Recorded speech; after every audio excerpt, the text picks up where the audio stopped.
Stepstone presenting RERA and DTCP approved on-road beach resort plots. Just 2 minutes drive from Kovalam. Premium beach resort plots 22 lakhs onwards. For free site visit call 8682089820. தீய சக்தியாக இருக்கக்கூடிய மக்கள் விரோத ஆட்சியை செய்து கொண்டிருக்கின்ற பாசிச ஆட்சியை செய்து கொண்டிருக்கின்ற பிளவுவாத ஆட்சியை செய்து கொண்டிருக்கின்ற திமுகவை வீழ்த்துவதற்கு மக்களும் சரி மற்ற அரசியல் கட்சி தலைவர்களும் தயாராகிவிட்டார்கள். அப்போ திமுகவை வீழ்த்த வேண்டுமென்றால் கரிஸ்மேட்டிக் லீடராக கொள்கை சார்ந்த ஒரு தலைவராக தமிழ்நாட்டில் எங்க தலைவர் தளபதி அவர்கள் இருக்கிறாரு. அதாவது அவருடைய பேச்சை நீங்க எப்படி பார்க்கணும்னா ஸ்டாலினை பார்ப்பதற்கு முன் ஸ்டாலினை பார்ப்பதற்கு பின் அப்படின்னு தான் நீங்க பார்க்கணும். ஸ்டாலின் அவர்களை பார்ப்பதற்கு முன் அவர் எப்படி பேசினாரு, ஸ்டாலின் அவர்களை பார்த்த பிறகு அவர் எப்படி பேசுறாருன்னு தான் நீங்க பார்க்கணும். இப்போ சமூக வலைதளத்துல நாம் தமிழர் கட்சியை சார்ந்தவர்களே அண்ணன் சீமான் அவர்களை விமர்சித்து பதிவு போடுறாங்க. பிறப்புக்கும் எல்லா உயிருக்கும் என்கின்ற சமத்துவ அரசியலை முன்வைத்து தான் எங்க தலைவர் தளபதி அவர்கள் வராங்க. அப்ப அப்படி இருக்கின்ற பொழுது திமுகவுக்கு எதிராக பேசிக் கொண்டிருந்த அண்ணன் சீமான் அவர்கள் திடீரென்று தாவேகாக்கு எதிராக பேச வேண்டிய சூழல் எங்க இருந்து வந்தது? அதிகாரத்துல நாங்க இருக்கிறோமா, திமுக இருக்கா? இல்ல, கொண்ட கொள்கைக்கு யார் எதிராக நின்றாலும் எங்களுக்கு எதிரிதான் அப்படிங்கிறது அடிச்சு சொல்றாரு சீமான். சரிங்க, நாங்க எந்த கொள்கைக்கு எதிராக இருக்கிறோம் சொல்லுங்க, எந்த கொள்கைக்கு எதிராக இருக்கிறோம்? இப்போ சேலத்துல அண்மையில கொள்கை விளக்க பொதுக்கூட்டம், முதல் பொதுக்கூட்டம் நடந்துச்சா இல்லைங்களா? அந்த பொதுக்கூட்டத்திற்கு மக்கள் அவ்வளவு தன்னியல்பாக ஏன் வராங்க? அவ்வளவு பெரிய கூட்டம் ஏன் வந்தது? அந்த கூட்டம் மிகப்பெரிய ஒரு செய்தியை ஆளுங்கட்சிக்கு சொல்லுது. உங்களுடைய அடாவடித்தனம் கொண்ட ஆட்சியை, உங்களுடைய அதிகார மமதை கொண்ட ஆட்சியை வீழ்த்துவதற்காக நாங்கள் தமிழக வெற்றி கழகத்தின் பின்னாடி அணிதிரள்வதற்கு நாங்கள் தயாராகிட்டோம் அப்படின்னு அந்த மக்கள் கூட்டம் ஒரு செய்தியை ஆளுங்கட்சிக்கு சொல்லுது. அந்த அளவுக்கு திமுகவின் மீது மிகப்பெரிய அதிருப்தியில் தமிழ்நாட்டு மக்கள் இருக்கிறாங்க. பிரதமர் மோடி அவர்கள் தமிழ்நாட்டிற்கு வருவது நம்முடைய மாநிலத்திற்கு மிகப்பெரிய பெருமை என பேசியிருக்கிறார் தமிழ்நாடு நிதியமைச்சர் தங்கம் தென்னரசு அவர்கள். உங்களுடைய கருத்து என்ன? தாவேகாவின் நிலைப்பாடு இது எவ்வளவு ஒரு கேவலமான ஒரு கருத்து. அதாவது மோடி அவர்கள் தமிழ்நாட்டிற்கு வருவது தமிழ்நாட்டிற்கு பெருமை என்று கோபேக் மோடி என்று சொன்ன இந்த கும்பல் பேசுகிறது.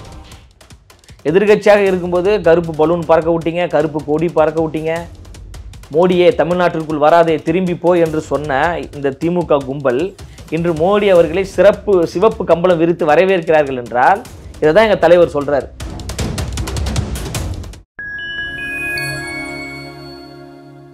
ஃபைன் டைம் மீடியா நேயர்களுக்கு வணக்கம். நான் உங்கள் சையத் குஹன். நம்ம சிறப்பு நிகழ்ச்சியில் நம்மோடு இணைந்திருக்கிறார் தமிழக வெற்றி கழகத்தின் மாநில கொள்கை பரப்பு இணைச் செயலாளர் மதிப்பிற்குரிய திரு லயோலா மணி அவர்கள். வணக்கம். வணக்கம் பிரதர். திமுகவுக்கும் டிவிகேவுக்கும் இடையில தான் போட்டின்னு சொல்லிட்டு தொடர்ந்து உங்கள் தலைவரிலிருந்து உங்கள் கட்சி நிர்வாகிலிருந்து எல்லாருமே சொல்லி வர்றீங்க. ஆனா அதே வேளையில் இன்றைக்கு அதிமுகவில் முன்னாள் அமைச்சராக இருந்த பண்ருட்டி ராமச்சந்திரன் அவர்கள் இன்னைக்கு ஓபிஎஸ் அணியில இருக்கிறாரு, ஆலோசகரா அவருக்கு இருக்கிறாரு. அவர் ஒரு பேட்டியில சொல்றாரு, 2026 தேர்தல் களம் என்பது திமுக வர்சஸ் டிவிகே இடையே தான் போட்டி, அதிமுகவுக்கு அங்க இடமே இல்லை அப்படிங்கிற மாதிரிலாம் குறிப்பிடுறாரு. இந்த விஷயத்தை நீங்க எப்படி பாக்குறீங்க? இல்ல ஐயா, பண்ருட்டி ராமச்சந்திரன் அவர்கள் ஒரு மூத்த அரசியல்வாதி, நீண்ட நெடிய அரசியல் பாரம்பரியம் கொண்டவர். ஐயா எம்ஜிஆர் காலத்திலிருந்தே அரசியல் இருக்கிறாரு. அவருக்கு தெரியுது தமிழ்நாட்டினுடைய அரசியல் களம் தாவேகா வர்சஸ் திமுக என்று அரசியல் களம் நகர்ந்து விட்டது என்று ஒரு மூத்த அரசியல் தலைவராக அவருக்கு தெரியுது.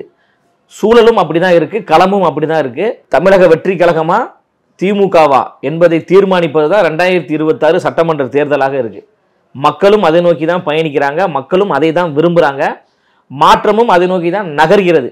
திமுகவை வீழ்த்தி அதிமுக ஆளுங்கட்சியாக வர வேண்டும் என்று மக்களும் மாற்றத்தை விரும்பக்கூடியவர்களும் இளம் தலைமுறையினரும் பல்வேறு கோரிக்கைகளை முன்வைத்து பல அமைப்பை சார்ந்தவர்கள் எங்க தலைவரை சந்தித்து பேசுறாங்க. அப்ப தமிழ்நாட்டு களம் என்பது தாவேகாவா திமுகவா என்று எங்க தலைவர் மாநாட்டில் சொன்னாங்க, பல இடங்கள்ல சொல்லியிருக்கிறாங்க, எங்க கட்சியை சார்ந்தவர்கள் சொல்லியிருக்கிறாங்க. எங்க கட்சியை சார்ந்தவர்கள் மட்டுமல்லாமல் கட்சிக்கு அப்பாற்பட்டு வெளியிலிருந்து ஒரு மூத்த ஒரு அரசியல் தலைவர் ஒருத்தர் சொல்றார் என்றால் களம் அப்படிதான் இருக்கிறது. விஜயுடன் ஓபிஎஸ் அவர்கள் கூட்டணிக்கு வருகிறாரா? இது குறித்தான ஒரு சில செய்திகளும் வந்த வண்ணம் இருக்கின்றன. அதாவது தமிழக வெற்றி கழகத்தின் தலைமையில் தான் கூட்டணி, தலைவர் தளபதியின் தலைமையில் தான் கூட்டணி. எங்க தலைவர் அவர்தான் முதலமைச்சர் வேட்பாளர், மக்கள் விரும்பும் முதல்வர் வேட்பாளர் உங்கள் விஜய் என்று தமிழ்நாடு முழுவதும் மக்கள் எல்லோரும் தன்னெழுச்சியாக எங்க தலைவர் தளபதி அவர்களை முதலமைச்சர் வேட்பாளராக ஏற்றுக்கொள்ள ஆரம்பித்து விட்டார்கள். கூட்டணிகள் குறித்து எங்க தலைவர் தான் முடிவெடுக்கணும். செயற்குழுல முழு அதிகாரம் எங்க தலைவருக்கு தான் கொடுக்கப்பட்டிருக்கு. யார் கூட்டணிக்கு வரணும், யார் கூட்டணிக்கு வரக்கூடாது, எந்த கட்சியை கூட்டணியில் சேர்த்து கொள்ளணும், எந்த கட்சியை கூட்டணியில் சேர்த்து கொள்ளக்கூடாது என்கின்ற இறுதி முடிவை எங்க தலைவர் தளபதி அவர்கள் தான் அறிவிப்பார். தீய சக்தியாக இருக்கக்கூடிய மக்கள் விரோத ஆட்சியை செய்து கொண்டிருக்கின்ற, பாசிச ஆட்சியை செய்து கொண்டிருக்கின்ற, பிளவுவாத ஆட்சியை செய்து கொண்டிருக்கின்ற திமுகவை வீழ்த்துவதற்கு மக்களும் சரி மற்ற அரசியல் கட்சி தலைவர்களும் தயாராகிவிட்டார்கள். அப்போ திமுகவை வீழ்த்த வேண்டுமென்றால் கரிஸ்மேட்டிக் லீடராக, கொள்கை சார்ந்த ஒரு தலைவராக தமிழ்நாட்டில் எங்க தலைவர் தளபதி அவர்கள் இருக்கிறாரு.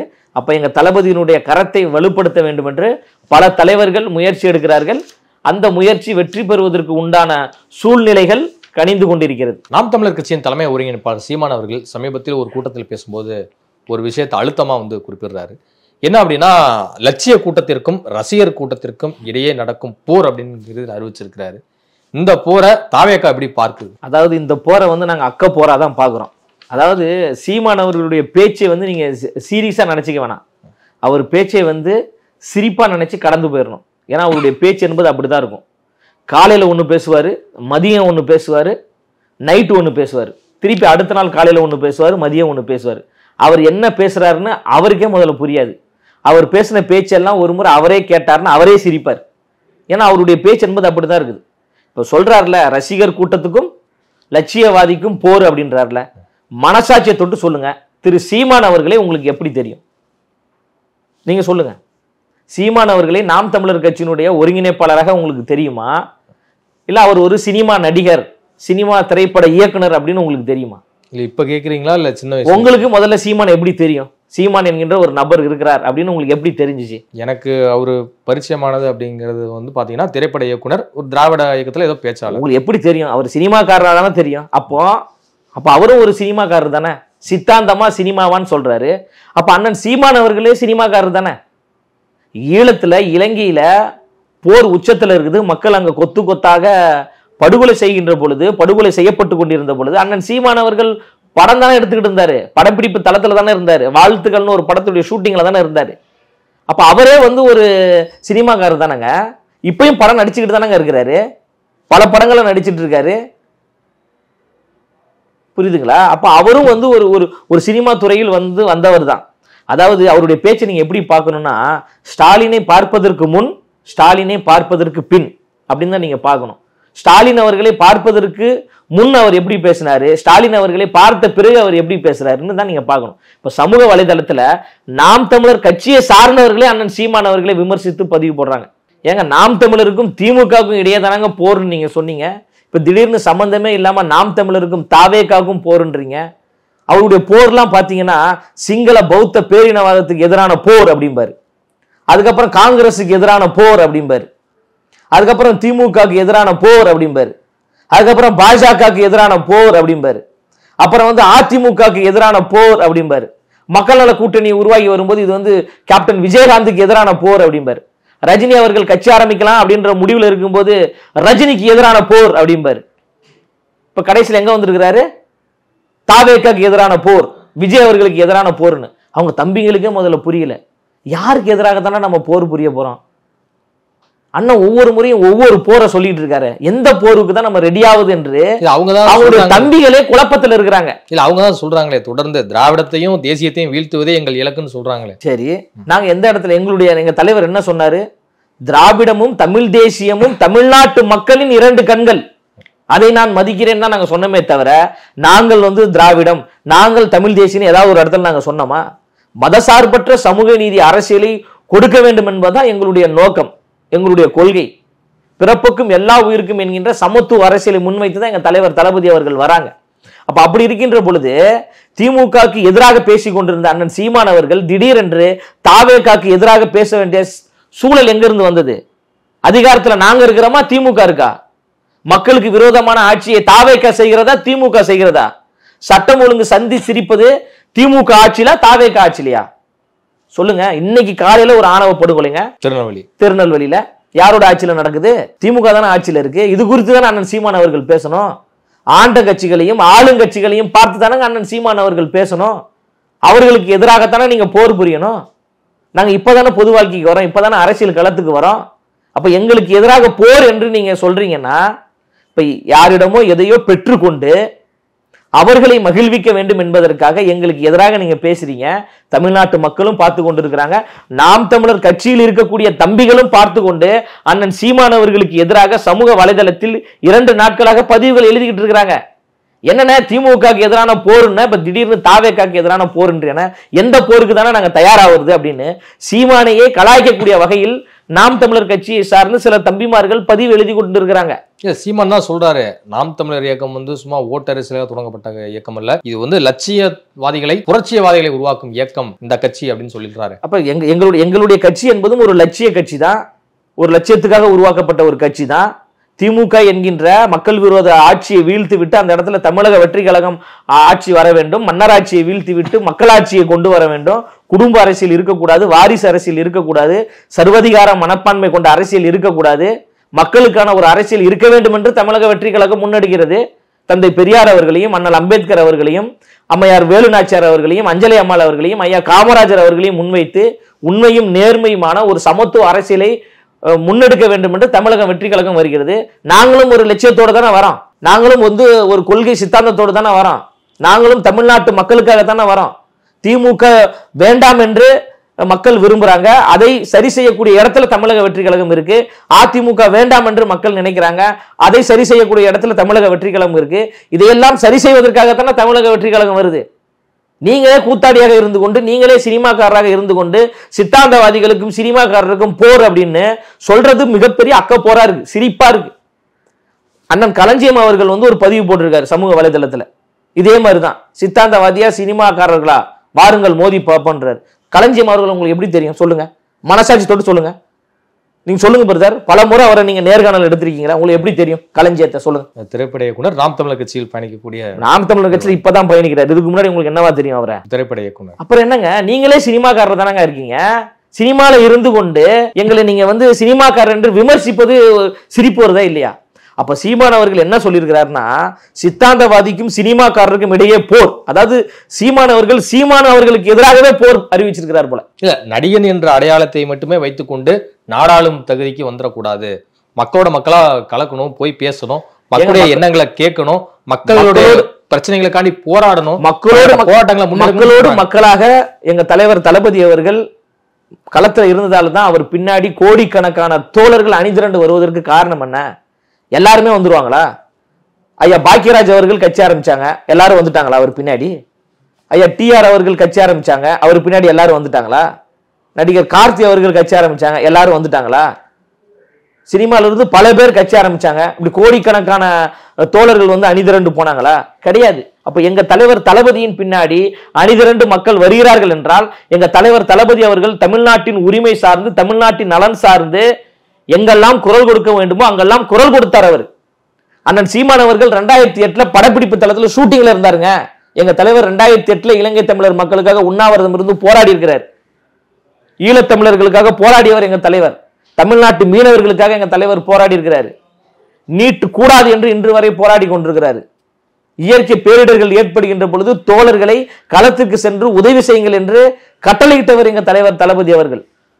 எப்போதெல்லாம் பிரச்சனை வருகிறதோ அப்பெல்லாம் குரல் கொடுக்கிறாரு. ஜல்லிக்கட்டுக்காக குரல் கொடுத்திருக்கிறாரு. இது போன்ற பல நிகழ்வுகள்ல தமிழ்நாட்டு உரிமை சார்ந்து களத்துல நின்றவர் எங்க தலைவர் தளபதி அவர்கள். புரியுதுங்களா? உள்ளாட்சி தேர்தலில் போட்டியிட்டு பல தோழர்கள் வெற்றி பெற்றுக்கிறாங்க. மாநகராட்சியில் எங்களுடைய தோழர்கள் இருக்கிறாங்க, நகராட்சியில் எங்களுடைய தோழர்கள் இருக்கிறாங்க. 2026 சட்டமன்றத்தில் எங்க தோழர்கள் போக போறாங்க. அந்த அளவுக்கு எல்லோரையும் அரசியல் படுத்தியிருக்கிறார். வெறும் ரசிகர்கள் கூட்டம் மட்டும் கிடையாது, ரசிகர்களை தோழர்களாக அணிதிரட்டி மிகப்பெரிய ஒரு புரட்சியை சத்தமில்லாமல் செய்து கொண்டிருக்கார் எங்க தலைவர். தன் பின்னாடி திரண்ட லட்சக்கணக்கான ரசிகர்களை வெறும் ரசிகர்களாக வைத்துக் கொள்ளாமல் அம்பேத்கரை படிங்கள், பெரியாரை படிங்கள், காமராஜரை படிங்கள், தமிழ்நாட்டின் உரிமைக்காக போராடிய மொழிப்போர் தியாகிகளை தெரிந்து கொள்ளுங்கள், அவருடைய வாழ்க்கை வரலாறை புரிந்து கொள்ளுங்கள் என்று எல்லோரையும் அரசியல் படுத்துறாரு எங்க தலைவர். அரசியல் படுத்தி பக்குவப்படுத்துறாரு. இன்று எல்லோரும் வந்து அதிகாரத்துக்கு வர வேண்டும் என்று மிகப்பெரிய உச்சத்தை சினிமா துறையில் நம்பர் 1 என்கின்ற அந்த இடத்தை வேண்டாம் என்று சொல்லிவிட்டு களத்திற்கு வந்திருக்கிறாரு. மிகப்பெரிய ஒரு புரட்சியை செய்து கொண்டிருக்கிறாரு. அவர் மக்களோடு மக்களாகத்தான் இருக்கிறாரு. ரசிகர் மன்றத்தை வந்து நற்பணி மன்றமாக மாற்றினாரு, நற்பணி மன்றத்தை மக்கள் இயக்கமாக மாற்றினாரு. அந்த மக்கள் இயக்கம் இன்று தமிழக வெற்றி கழகமாக உருவாகி இருக்கு. விலையில்லா விருந்தகம் நடத்துறோம், விலையில்லா குருதியகம் நடத்தி கொண்டிருக்கிறோம், படிப்பகம் நடத்தி கொண்டிருக்கிறோம், இரவு பாடசாலைகள் நடத்தி கொண்டிருக்கிறோம், முதியோர் உதவித்தொகை திட்டம் நடத்தி கொண்டிருக்கிறோம், விலையில்லா வீடு கட்டி கொடுக்கிற திட்டம் இருக்கு. இது வரைக்கும் 13க்கும் மேற்பட்ட வீடுகளை சொந்த பணத்தில் நாங்கள் கட்டி கொடுத்துருக்கிறோம். இது போன்று மக்கள் நலன் சார்ந்து பல உதவிகளை செய்து கொண்டிருக்கிறோம். இதை விட வேற என்ன வேணும்னு நினைக்கிறீங்க நீங்க? எங்க தலைவருடைய நலத்திட்ட உதவிகளை மக்களிடம் சொல்லி போட்டியிட்டு வெற்றி பெற்றிருக்கிறார் ஒருத்தர். பேசுறீங்களா? சாதாரண ஒரு பூ வியாபாரம் செய்யக்கூடிய ஒரு எளிமையான ஒரு தோழர். நாம் தமிழர் கட்சியிலும் நிறைய பேர் உள்ளாட்சி பிரதிநிதிகளா வெற்றி பெற்றிருக்காங்களே. சரி, வெற்றி பெற்று எங்க இருக்காங்க சொல்லுங்க, எங்க இருக்கிறாங்க? எங்க தோழர் போட்டியிட்டு வெற்றி பெற்ற அந்த தொகுதியில நாம் தமிழர் கட்சியே இல்லைன்றார் அவர். என்னங்க அப்படி சொல்றீங்க? ஆதாரபூர்வமா நிரூபிக்கட்டுமா? நான் இருங்க உங்களுக்கு அடிக்கிறேன். நான் எந்த கட்சியை குறைத்து மதிப்பிடணும்னு எங்களுடைய நோக்கம் கிடையாது. எங்களை குறைவாக சித்தரித்து அவர்கள் பேசுவதால் நாங்க பேசுறோம். எங்களுக்கு பிரைமரி போர்ஸ், பிரைமரியா எங்க தலைவர் வர்றார், முதன்மை சக்தியா. எங்களுக்கு அரசியல் எதிரி, பிரைமரி எதிரி யாருன்னு பாத்தீங்கன்னா திமுக தான். கொள்கை எதிரியா நாங்க பிஜேபி வச்சிருக்கிறோம். ஒருபொழுதும் நாம் தமிழர் கட்சியோ விடுதலை சிறுத்தைகளோ மற்ற கட்சிகளோ எங்களுக்கு எதிர்கட்சிகளே கிடையாது. ஆனா அவர்களை எங்களை எதிரிகளாக சித்தரித்து பொய்யான அவதூறுகளை பரப்புகின்ற பொழுது நாங்கள் அதற்கு பதில் சொல்ல வேண்டிய தேவை இருக்குல்ல. பிரதர் வணக்கம் பிரதர், நல்லா இருக்கீங்களா? நல்லா இருக்கேன். ஒரு இன்டர்வியூல இருக்கேன் ஒரு யூடியூப் சேனல்ல. நீங்க இப்போ நகர்ப்புற கவுன்சிலரா, நகராட்சி கவுன்சிலர்? சரிங்க. எத்தனை ஓட்டு வாங்குனீங்க நீங்க? எத்தனை ஓட்டு மொத்தம்?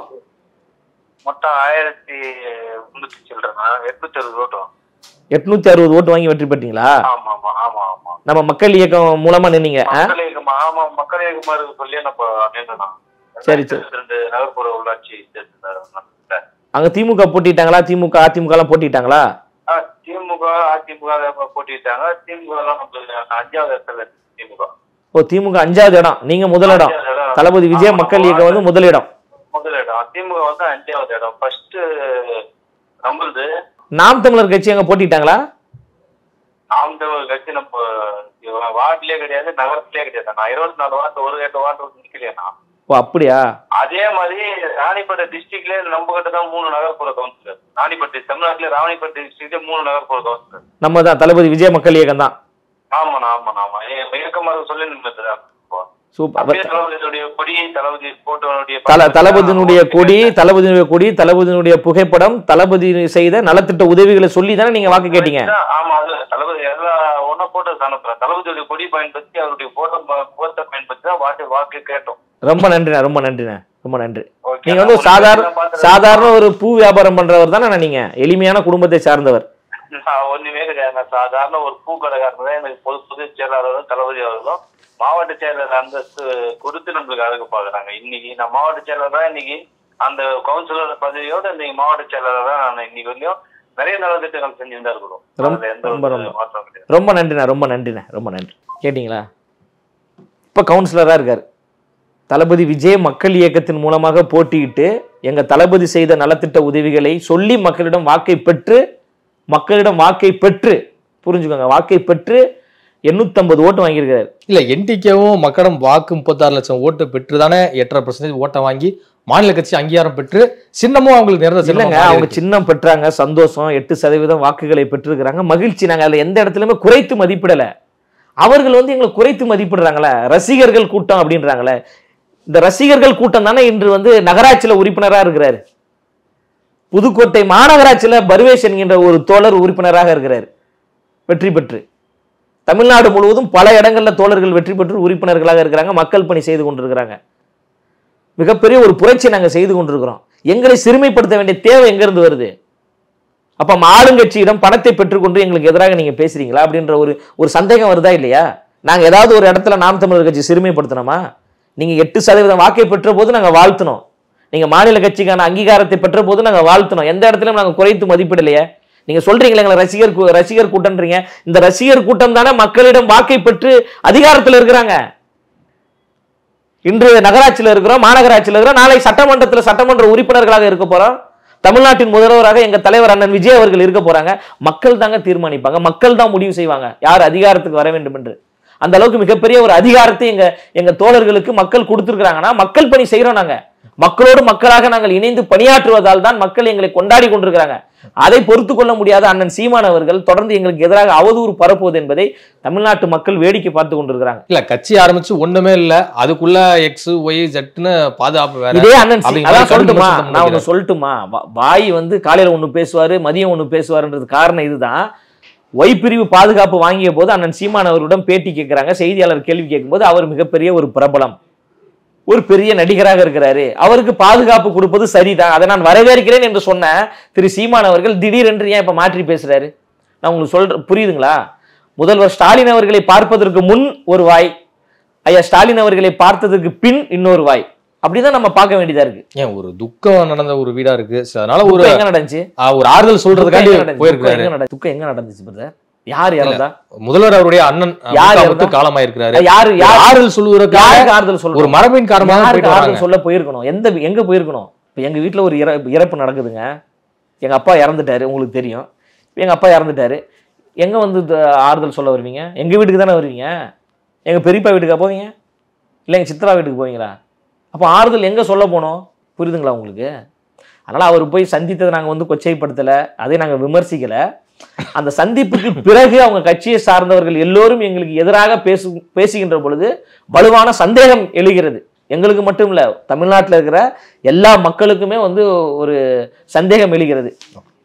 அப்போ ஒரு அஜெண்டாவாக இருக்குமோ, டிஎம்கே ஏதாவது ஒரு அஜெண்டா கொடுத்துட்டாங்களா அப்படின்ற ஒரு சந்தேகம் எழுதல. அதற்கு நாம் தமிழர் கட்சியை சார்ந்தவங்க தான் பதில் சொல்லணும். நான் இப்பயும் சொல்றேன், நாம் தமிழர் கட்சியை நாங்கள் குறைத்து மதிப்பிடல. அவங்க மக்களுக்காக உழைக்கிறாங்க, 8% வாக்குகளை பெற்றிருக்கிறாங்க, சந்தோஷம், மகிழ்ச்சி.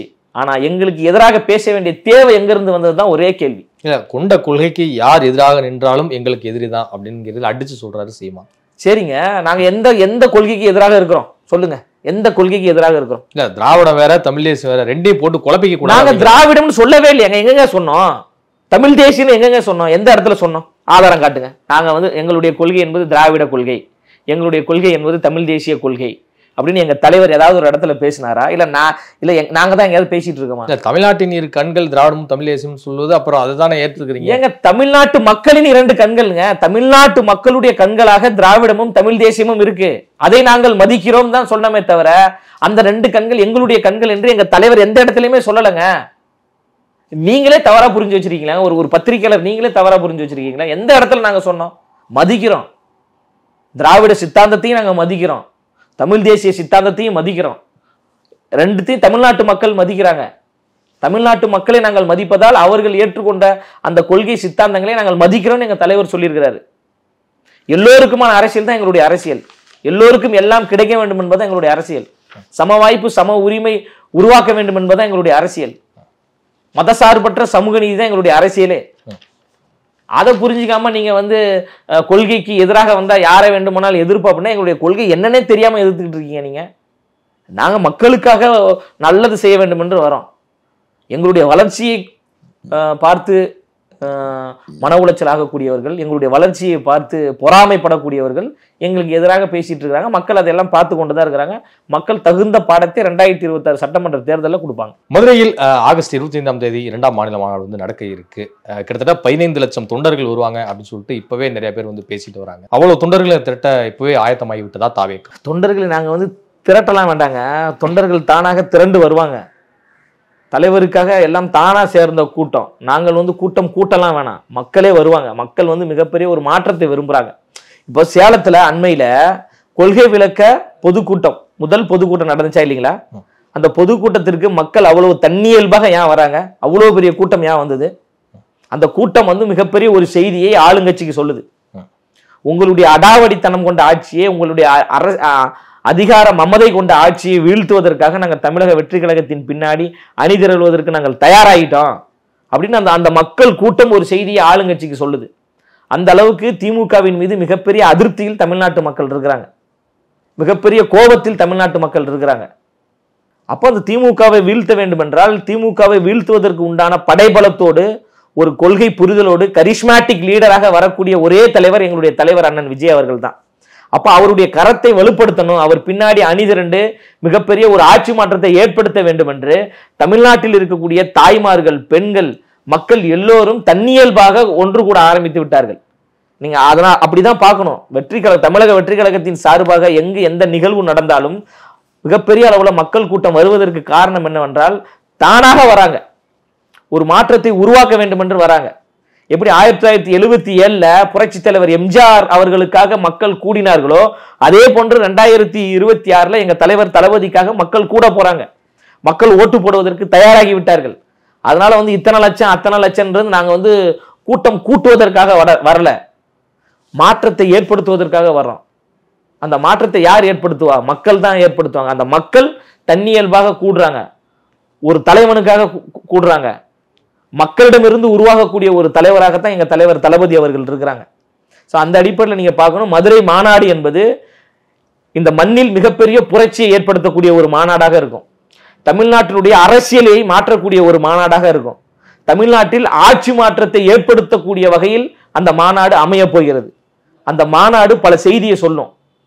அந்த மாநாடு தமிழ்நாட்டுடைய திசை வழிப்போக்கையே மாற்ற போகுது, அரசியலுடைய திசை வழிப்போக்கையே மாற்ற போகுது. அந்த அளவுக்கு மிகப்பெரிய வகையில் அந்த மாநாட்டிற்கான வேலைகள் நடந்து கொண்டிருக்கு, வியூகங்கள் நடந்து கொண்டிருக்கு. அந்த மாநாடு பல தகவல்களை தமிழ்நாட்டு மக்களுக்கு சொல்வதற்கு தயாராக இருக்கு. பிரதமர் மோடி அவர்கள் தமிழ்நாட்டிற்கு வருவது நம்முடைய மாநிலத்திற்கு மிகப்பெரிய பெருமை என பேசியிருக்கிறார் தமிழ்நாடு நிதியமைச்சர் தங்கம் தென்னரசு அவர்கள். உங்களுடைய கருத்து என்ன? தாவேகோவின் நிலைப்பாடு என்ன? இது எவ்வளவு ஒரு கேவலமான ஒரு கருத்து. அதாவது மோடி அவர்கள் தமிழ்நாட்டிற்கு வருவது தமிழ்நாட்டிற்கு பெருமை என்று கோபேக் மோடி என்று சொன்ன இந்த கும்பல் பேசுகிறது.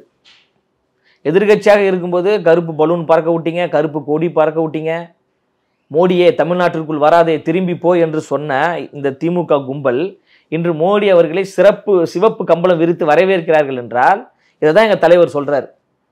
பாசிசமும் பாயாசமும் ஒண்ணு, பிஜேபியும் திமுகவும் மறைமுக கூட்டணியில் இருக்கிறாங்க, கள்ள உறவுல இருக்கிறாங்கன்னு எங்க தலைவர் திரும்ப திரும்ப சொல்றதுக்கு காரணம் என்னன்னா, நிதியமைச்சர் சொல்றாருங்க தமிழ்நாட்டுக்கு பெருமைன்னு சொல்றாரு.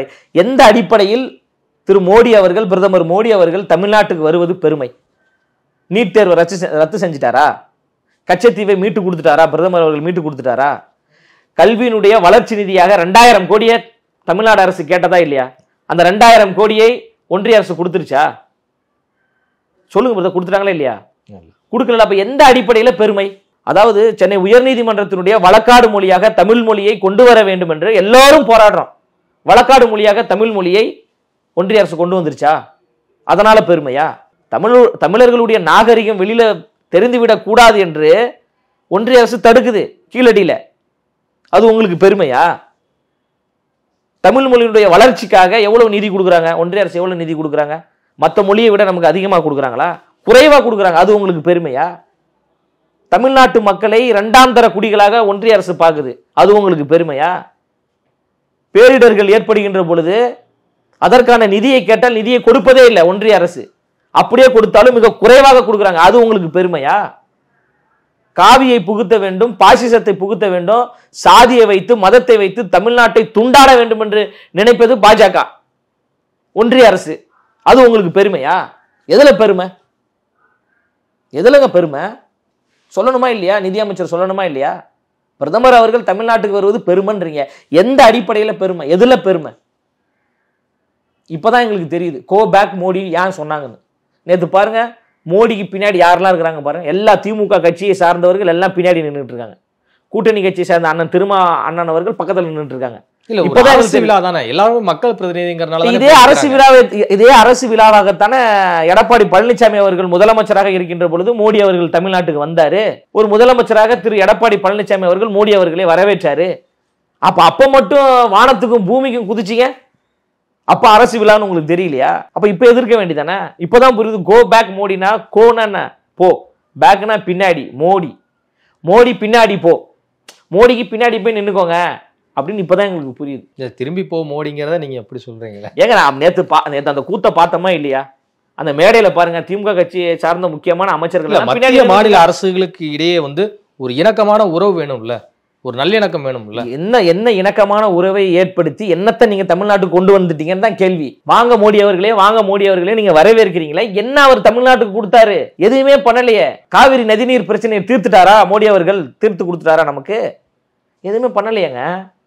தமிழ்நாட்டிற்கு நேர் எதிராக இருக்கக்கூடிய ஒரு கட்சியாக பிஜேபி இருக்கு. தமிழ்நாட்டிற்கு நேர் எதிராக இருக்கக்கூடிய வராக ஐயா மோடி அவர்கள் இருக்கிறாங்க. அப்போ அவர் வந்து தமிழ்நாட்டிற்கு வர்றது பெருமை என்று சொல்கின்ற பொழுது கோவம் வருமா வராதா? நீங்கள் தானே தமிழ்நாட்டின் விரோதி மோடி அவர்கள்னு இதே திமுக கும்பல் தானே சொன்னது. தமிழ்நாட்டுக்கு பக்கமே நீங்கள் வராதிங்க அப்படின்னு தானே அந்த திமுக கும்பல் சொன்னது. இப்போ எந்த அடிப்படையில் நீங்கள் வரவேற்கிறீங்க? எந்த அடிப்படையில் வரவேற்கிறீங்க? எதிர்க்க வேண்டியதானே? எதிர்க்க முடியாது. ஏன்னா இவங்களுடைய ஊழல் செய்த பட்டியல் எல்லாமே ஒன்றிய அரசினுடைய கையில் இருக்கு. எப்போ யார் வேண்டுமானாலும் கைது செய்யப்படலாம். கோடி கோடியா கொள்ளையடிச்சிருக்காங்க மக்களுடைய வரி பணத்தை. அதனால வாயை மூடிக்கிட்டு மௌனமாக சரணடைஞ்சிட்டாங்க. அவங்க அடிமையாக மாறிவிட்டது இந்த கூட்டம். இப்போ இதையெல்லாம் மாற்ற வேண்டிய கடமை தமிழ்நாட்டு மக்களுக்கும் தமிழக வெற்றி கழகத்துக்கும் இருக்கு. அந்த அடிப்படையில் 2026 என்பது மிகப்பெரிய ஒரு புரட்சியான ஒரு காலமாக இருக்கும். அந்த புரட்சியை எங்கள் தலைவர் தளபதி அவர்கள் உருவாக்குவார் என்பதில் எந்த மாற்று கருத்தும் கிடையாது. இதுவரை உங்கள் பல்வேறு கருத்துக்களை கொடுப்பது நன்றி சார். நன்றி.